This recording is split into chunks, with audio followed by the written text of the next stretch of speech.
you'll see it when we go down the road. So you can get an idea for just how far the ranch goes. Now, where the drill site is and where the triangle is not, you know, the property line there is back almost 1,000 feet. So we own a good share of the mesa. That anomaly that's in the mesa is completely entirely on the ranch property. And then you can see just how the expanse of the ranch from north to south there. But the South Tower has one of the best views of the entire ranch because you can not only see the mesa, but you can see the Uinta Mountains in the background. So the tallest point in Utah is Mount Timpanogos, and you can't see it from here, but it's in that direction back behind that volley up there. Timpanogos and Pleasant Grove? What's that? Timpanogos? Mount Timpanogos. Or I mean, sorry. I just told you all wrong. I don't know why I said Mount Timpanogos. Kings Peak, sorry. Kings Peak is the tallest point in Utah. It's back there. You're right. Mount Timpanogos is out on the Washington front. That's to the north. It's deceiving, the depth perception. They're actually further back than they look, but that's the neighboring property to the north. How many acres? So the ranch is 512 acres. Who's the nearest neighbor or where? Well, so this land right here is private ground that belongs to that house, and it borders the ranch. But then the piece right there where the laser's out, that's all tribal ground. And that borders us on that side. Then we have tribal ground on the west side. It's private ground on the north side, so it's kind of a patchwork. Yeah. So the stone circle is on the neighbor's. it is like right there on the property line. And the funny thing is when I went and found the property markers, there's two different sets of property markers. Oh. One would put it on ours, and one would put it on theirs. For us, I mean, well, it's interesting. It's not a huge focus of our investigation, and they claim it as, and we just, for us, it's not something worth Well, I fighting didn't know over. because he said it went down the mesa. It looked like the stone circle. You're doing your thing right Yeah, there. we have done some filming up there for that. They have since, the owners of the UFO tours have Is that since who owns it? asked us, no, they have an agreement with the owners. So. The field that you caught on camera, the silver orb going across it. Okay, so the silver orb, this is what we call the southern part of the property right here. And the silver orb happened in those grove of trees, probably right in line with my laser right there. The river goes right through the middle of the property, right down through here. Okay. So that's the creek, Dragalt's Creek, I think is the name of it. That's correct. Is that right, Dragon? Yep. Okay. So, yeah, and it cuts through the middle of the property. So, and you'll want to, that's a good reference for the future. Hint, hint. So, but yeah, the silver orb, the burnt post that we found, it was actually on the west side of the property, but it's about in line with the laser right here too. So, the purple flash happened down here on the west side, just west of the So you're South looking Tower. this way. Yeah, so we were on the helipad, Yeah, look at this. and we were on the helipad, and our focus was on the triangle over there. So I was actually standing there. The triangle and the helipad are almost right in line with each other. I was actually standing there, and I saw the purple flash out of the corner of my eye the first time, and then the second time we fired the rocket, I actually turned and was looking straight at it when it happened. Now, it was, as you can see, the hill kind of comes up here, and the light appeared to be right at ground level. So we don't know, we don't know what it was. Purple is a color that doesn't carry very far, so the amount of energy we've done some calculation. I came down here with the light. We did some tests to try to figure out, it would have to take a pretty bright purple light for us to be able to see it that brilliantly in the camera, or perhaps like a purple laser if we were looking for a mundane Do you reason. have trouble with people shooting lasers on their property? We have. They are. I'll tell you a funny story. We had a particular neighbor that was shining lasers on our property, and pointing them at one of our cameras on the mesa. And we were having a discussion. It was Brandon, myself, Eric, and Dragon. We were kind of having an executive meeting as to what action we should take about it. And this is funny, but we actually just said, you know what? If they're, because we've had things happen. We've shined lasers at the mesa before, and we kind of humorously ended the meeting by saying, well, I guess if the ranch doesn't like it, the ranch can take care of it. The next day, we had a afternoon thunderstorm come through, and these individuals had an RV that they were staying in that they were using to shine the laser. We caught it on camera. We have the flash of the lightning coming out of the sky, hit the RV, and burned it to the ground to where the only thing left was the axles. And I'm not making that up. We have the pictures of the lightning bolt hitting it. Oh, no kidding. And I've got a picture on my phone of them posting on Facebook, upset about the fact that their $60,000 RV just burned to the ground with all their equipment in it. I don't know what to say about that. I felt vindicated. Like they say, karma's a bitch. Yeah. Unless she's on your side. Is there any other questions? So that is a town called Randelette. Oh, that's where that Indian on the one episode in season 2, was it, or 1? Came and talked to Jim. Yeah. He's from Randelette. I'll tell you, there are so many strange things that have happened from White Rocks, which is up at the base of the mountains, down to Randelette here. There's like a corridor.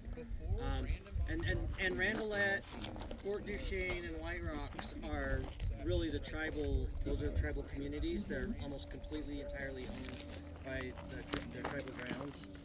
And they have a lot of strange things happen there. So Caleb can tell you, being in law enforcement, there's been a lot of things come over the radio. I had a law enforcement officer telling me about one night where, this is all going through dispatch, and they were chasing an animal through Fort Duchesne that their cars couldn't keep up with.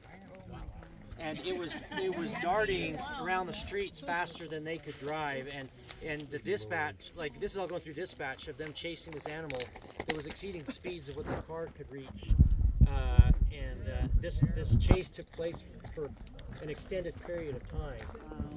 Strange things like that happen on a too frequent basis. So, a lot of strange things. Yes.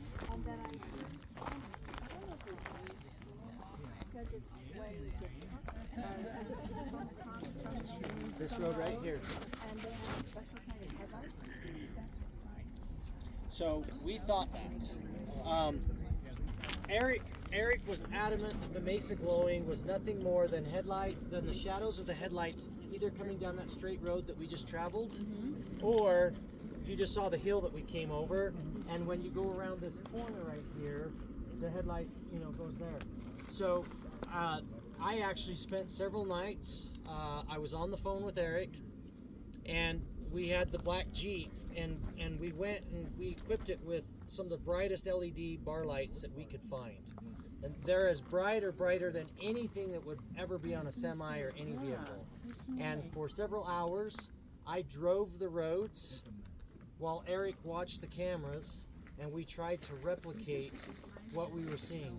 We never got the light on the mesa to match up with what the headlights. The closest we got was when we were driving on that road and we came around the corner.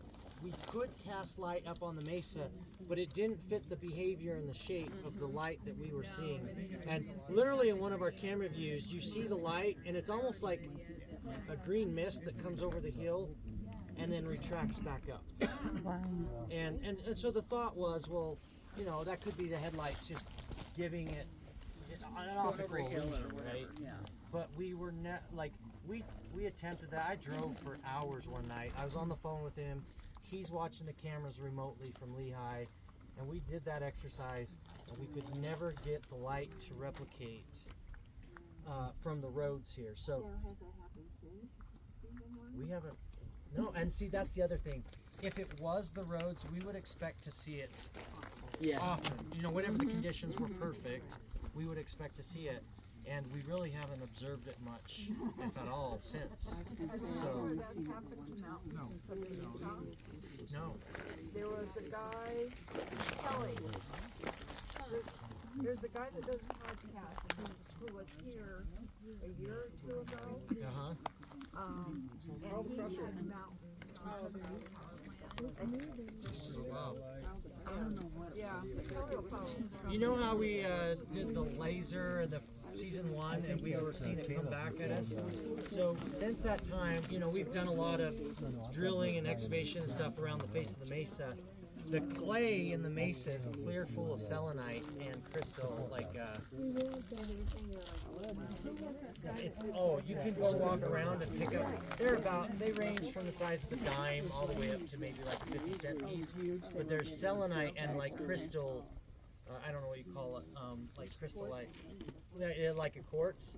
It's scattered all over in the clay, and so like if you got a laser and you're like shining it across, you'll hit spots where it'll hit that, and it'll do all kinds of things. So I think that's what we were seeing that night when we were trying to shine the laser, and we were getting it refracting 2 beams back.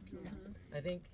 And which is pretty big coincidence that when we set that laser on the tower and we turned it on, it was aimed perfectly to hit a quarter size piece of, you know, that's what's the chances and odds of that. But Well, and you definitely have for the ones that's just yeah. Oh, those are completely different. Yeah. So in the triangle there, we've, you know, we always have our lasers out there with our experiments, because when we see objects in the sky or we see something happening, we want to quickly point up and say, hey, it's, you know, it's right there. So we're always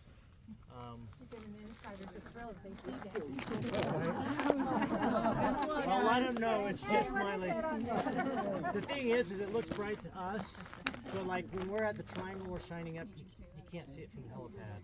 It's not bright enough, so that's why we have to get the new salt to come out with theirs. And then when we shine those up, literally this road right here becomes an interstate. And the traffic diverts from Highway 40 and everybody's driving around trying to figure out where these lasers are. Where's the used car lot? So.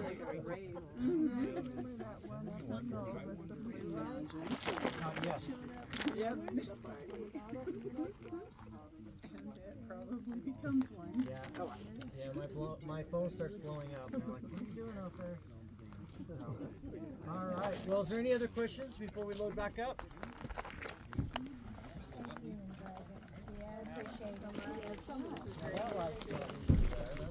Oh, the UAP that came down that we saw from the helicopter footage that went in the mesa. You know? So we saw it, actually, it was up in the sky. We're up here when we first saw it. And it came down, drove right down into quite a bit there.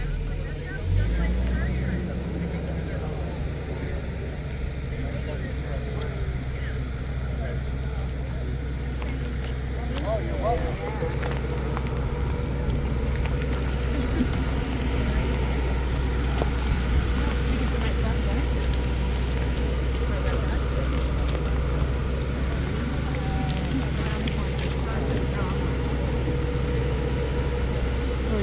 Yeah, I'm here. I'll go in first. After you. Going ahead of me.